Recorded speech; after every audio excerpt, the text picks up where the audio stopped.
In that moment, those two people that I looked up to, that I started transitioning my whole life because I believed in them so much that it made me believe in myself and started reframing how I view the world. And in that moment where I wanted to quit, the two people I recognized most recognized me. And it was life altering to keep going.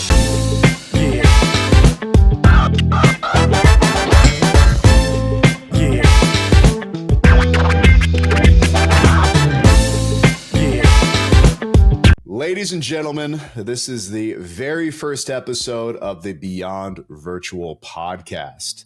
I have a very good friend of mine and a client of mine and an associate of mine. I mean, do we just add on the titles over here? Vincent/Vin Infante. All right, here we are.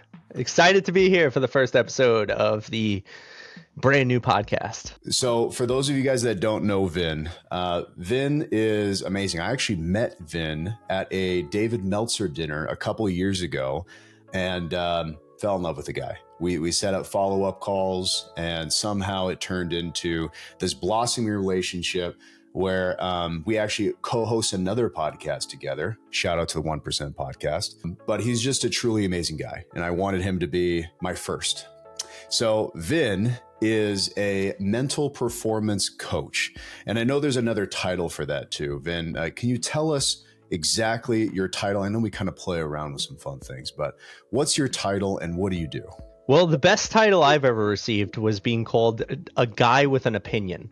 And I can't shake it. It's my favorite story from becoming a firefighter.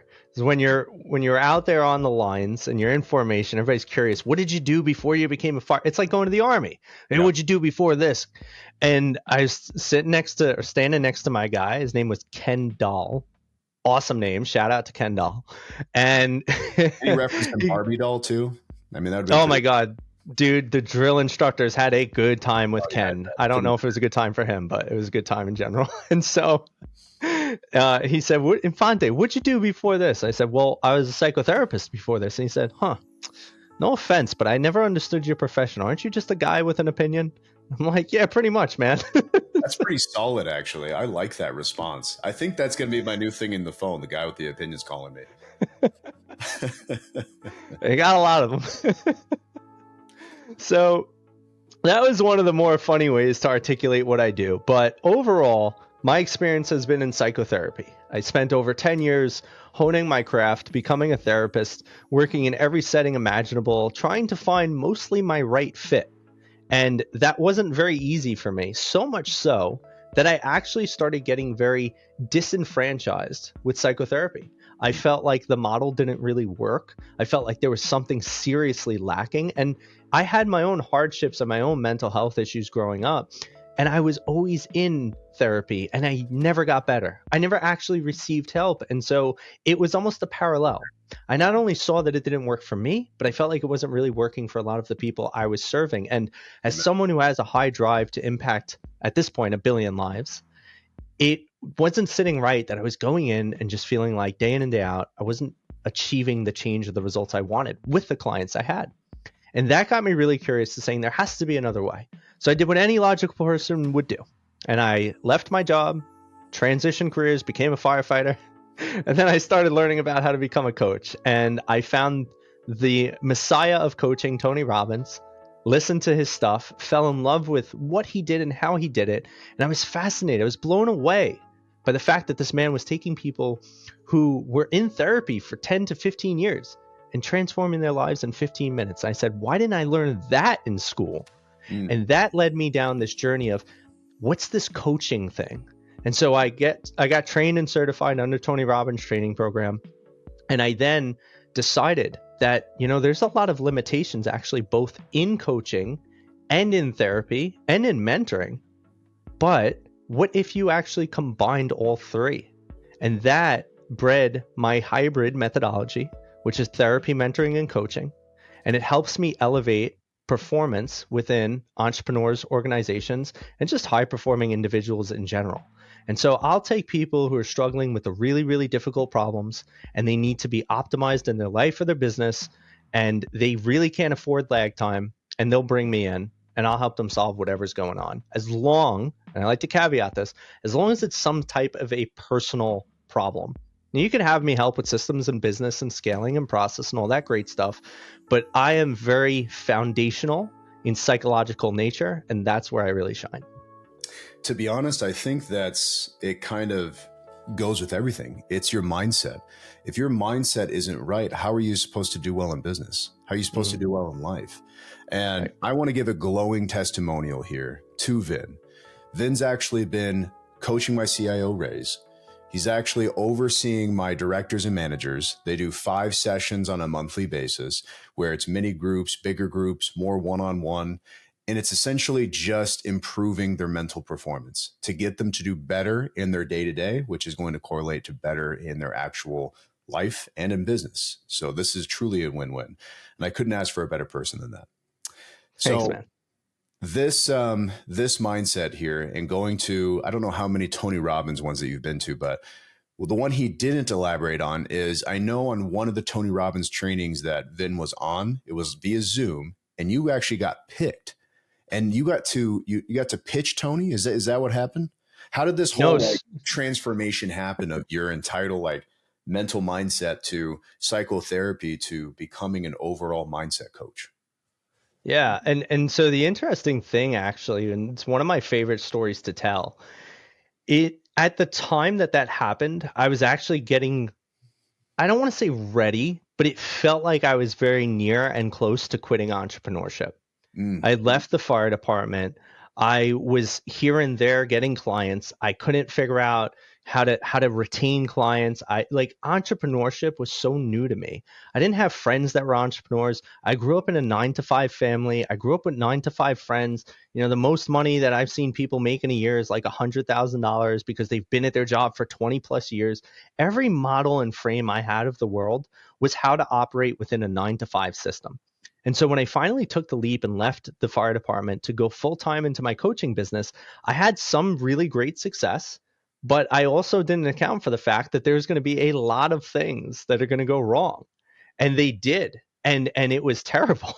And I was sitting there and I was crying on the toilet and I was thinking like, man, I maybe I should just go back and get a 9 to 5. Maybe this isn't for me. I can't figure it out. My girlfriend paid my credit card bills. It's not working.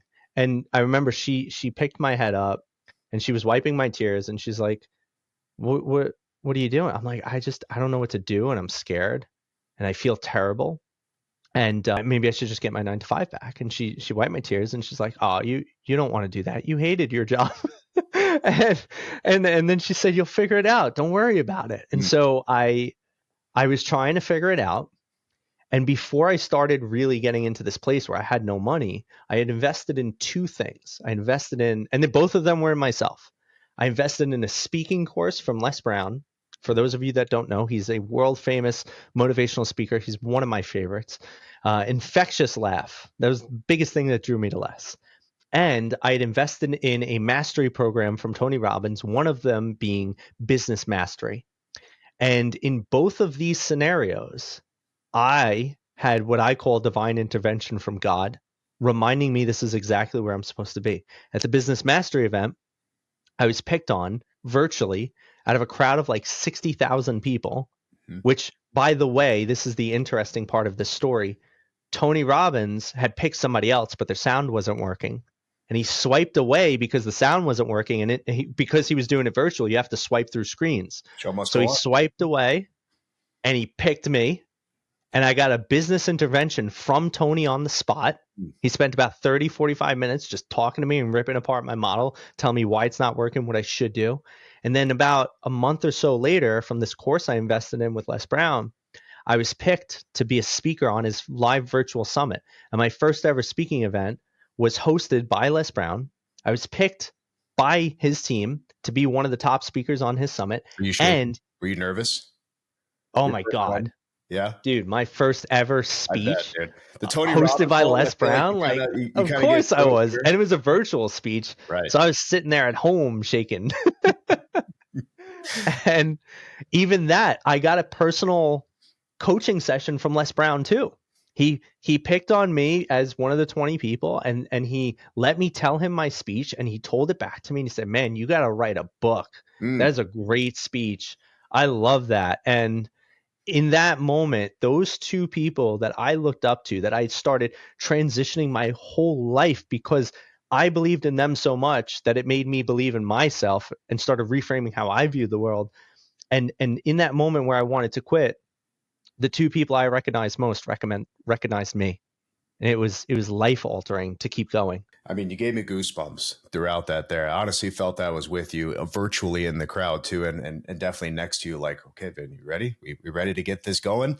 I'm pumped up. So now fast forward 5, 10 years, wherever it's been, your customers, the people that you focus on, the people that you reiterate all of the years of information and knowledge that you've learned, who's your audience? Who are you currently helping? I've been very fortunate. I started working with everyone, but I've been very fortunate to be picked. And I say that because I didn't choose the market. I offered my service, my hybrid, to everyone because as an entrepreneur, what you first do is you just need money. And your ideal client is anyone who has any of it.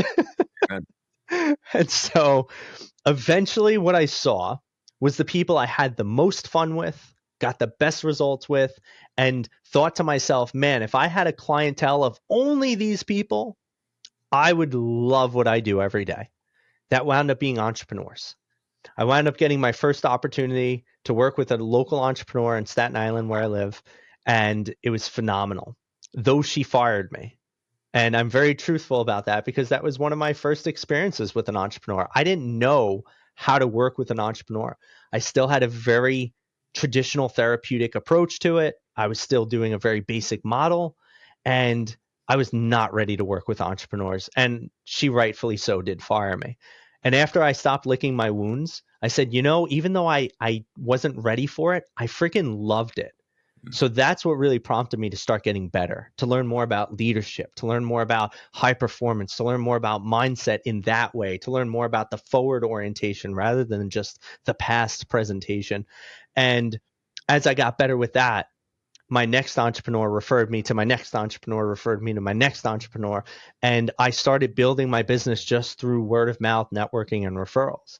And now my clientele is all entrepreneurs, organizations, and high performing individuals. And what a high performing individual might be, maybe isn't the owner of a company, but he might be a guy in a real estate firm that's doing multi-million dollar sales of their homes, and his commission is like $70 to $100,000 a sale, right? And so it's people who are really at that optimal level, that are in the top echelon of the world, that are responsible for others, that have a level of leadership and determination, self-determination, most importantly, and have to be someone who is a self-starter that is achieving greatly, but knows that there is still another level to achieve. And that's my client today. I want to point out something that's very, very big to kind of understand here is that your first client fired you, rightfully Yeah, so. You weren't mentally prepared for it, but 100%. you doubled down. You were backed in the corner and say, well, shit, now what? Now what am I going to do? Right. And you learn from the failure.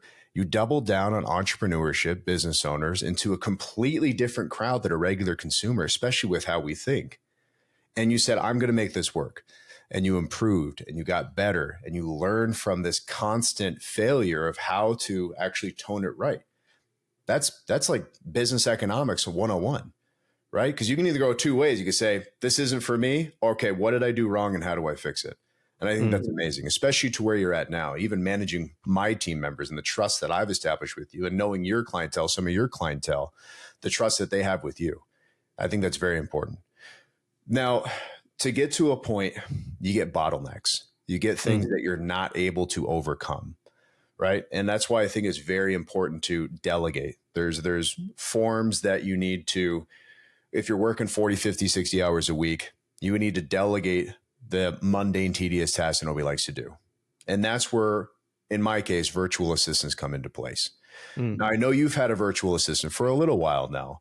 How does a virtual assistant help you to reach optimal performance? I think it's been phenomenal. First up, The VA group is unlike any other VA service or VA in general out there.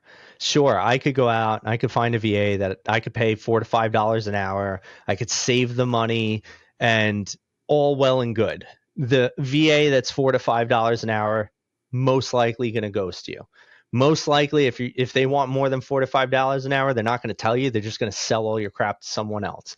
They're not going to be reliable. I've already experienced it. That's why when I started utilizing your VA, I was blown away and I was all in, because the VA service that you guys provide is, one, first up, very impressive. I mean, not just for even the other things that I mentioned, which is very important. I remember there was this one time that my VA slated to show up, right? And I didn't even know this. It was our weekly call that we do. And she hops on and she's got a black screen. And I'm like, hey, is everything okay? Like, why's your camera off? And she's like, oh, sorry, I'm in a hotel. There was a tropical storm. I lost power in my house, so I checked into a hotel so I could work today. And I'm like, if you needed the day off, you could have just let me know. And she's like, nope, it's fine. It's all good. I knew I could get to the hotel. I knew I could work. So I'm here. I'm fine. Let's do the day. I'm like, okay. I don't know what $4 to $5 VA that you've sourced yourself that's going to do that, but I'll bet you they won't. They're going to be like, great, I have a day off. And they're not going to give a crap about you or your business. And I think that a lot of the ways that the VA has made my life easier is, one, because of that dedication. She's dedicated to showing up to do what's expected of her, which is of paramount importance, because then things don't build up and stack up because she missed a day or 2 days or 3 days, or I couldn't get in touch with her. It's super easy to not have to play catch up and just play maintenance. Number two is, she does the things I hate. I'm a very creative person. I could sit down and coach people all day and I will be so happy and I will love it. And at the end of a 10-hour day, I'll have more energy than when I started it. But if you ask me to sit there and send emails all day and do systems and processes and busy work, I'm going to faint. Like, the energy drains from my body and I wither and die slowly. But having a VA to just tell them, hey, I need you to send 100 emails a day, or I need you to do this outreach on LinkedIn and Instagram and grow my following. I hate social media. And Shane, I think you know that. I hate social media. I don't want to be on social, but I have to. But I don't have to because I have a VA and she could do it. So she'll go on my socials every day and she'll post for me and she'll like comments and she'll make comments. And then I'll come on and I'll see all these engagements and these comments and new followers. I'm like, great, because I don't even want to spend time on social media. So the best and biggest benefit is that she has done so many of the things that I don't want to do. And it just makes my life intrinsically easier overall, knowing that these things need to be done and I don't have to do them. And that last piece, I think this is the piece that, even though, technically she hasn't done this, your company has, is the peace of mind of it.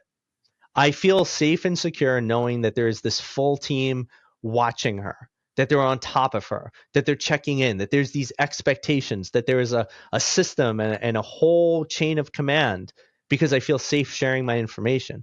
I don't think she's going to go sell it to someone. I don't think that it's going to be the last day I'll have my IP. I don't worry about the information she has, because you've actually built a system to keep me protected as a client. And that's massively valuable. If I had one of those other VAs that were like $5, I found myself, I might be stressing every day. Like, what can I tell her? What shouldn't I tell her? Should I guard this? Like, should I give her access to my email? Should she have access to my social? Like, what if one day she gets pissed at me and she locks me out of my socials and ransoms it back? Like, I don't have to think about any of that. And no matter what, I think the peace of mind is probably worth more than any $5 VA would ever be. Well, you're hired, and Thank you. Obviously, as you guys could tell, I paid Vin to say all that good stuff. So you memorized it perfectly, buddy. Word for word.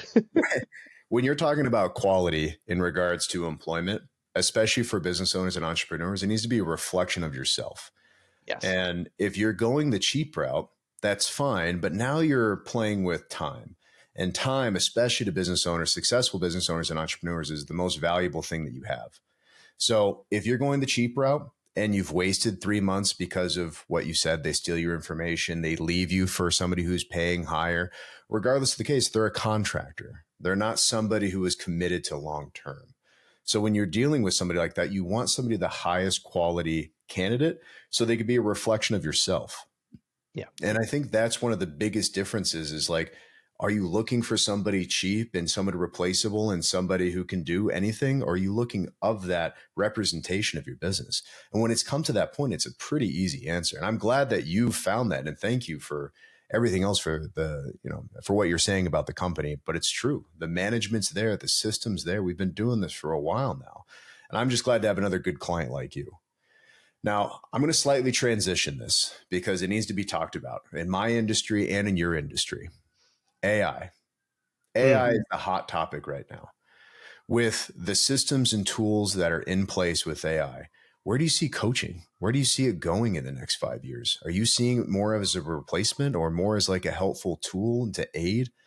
How are you visualizing this? I think there's a lot of ways to slice AI in my industry. One is I think AI is going to replace a lot of low ticket items. Like, why would you get, for instance, maybe like a $50 life coach when you could talk to an AI that will most likely be better? Tony Robbins right now, actually, and I'm very interested in looking into this myself, just because Tony Robbins has an AI and people have been leaving glowing reviews of it. The AI is him.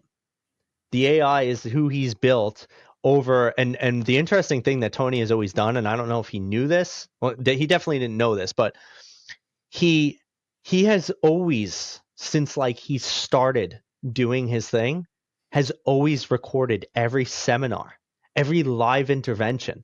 This man has over 40 years of videos of him coaching that he has fed into an AI that he's created. You're literally getting coached by Tony for, you know how much? $99 a month. So when you have the capability to get coached from some of the best people in the world for such a low price point, it wouldn't make sense for me to go spend $50 on a life coach, because I could literally have Tony Robbins for the same price. Actually cheaper, because if you're doing $50 a session with a life coach and you meet 4 times a month, that's $200. Tony Robbins is $99. I'm curious on what you think of. I know you haven't explored the Tony Robbins aspect as far as the coaching is concerned, but me playing around with AI for the last 18 months, I feel that it's very good with systems and processes, but it lacks empathy. It lacks emotion. I feel like it gives you the very generic answer to the question that you're giving. Like it doesn't have that creative thinking. Now, I have not seen Tony Robbins AI coach and what it is, but I'd be leery that it's going to be steering me into the wrong direction, even if it's recorded everything. And then that's what I love about the human connection is like it's not programmed. Unless I'm wrong. I mean, if people are paying about this and they're giving glowing recommendations, then clearly I'm missing something here. So I'll even say it myself, because I made my own AI robot on Instagram. It's called Your Mental Performance Coach. And I had some really good freaking conversations with it that I was like, okay, I would use this. Like, I made it. Now don't get me wrong, here's the fun part. I made it modeled, and as I was creating this bot, took me maybe, I think it was like 2.5 hours all in to create this thing, set the parameters. The parameters, for instance, one of the rules I gave to it was, don't ever give advice unless you are specifically asked to do so. My AI is programmed to ask you question after question and empathize. Like, the AI, if you type something that sounds pretty difficult, it'll say, that sounds really difficult. What did you think about that? Or how did that make you feel? Like, it will actually empathize to a degree.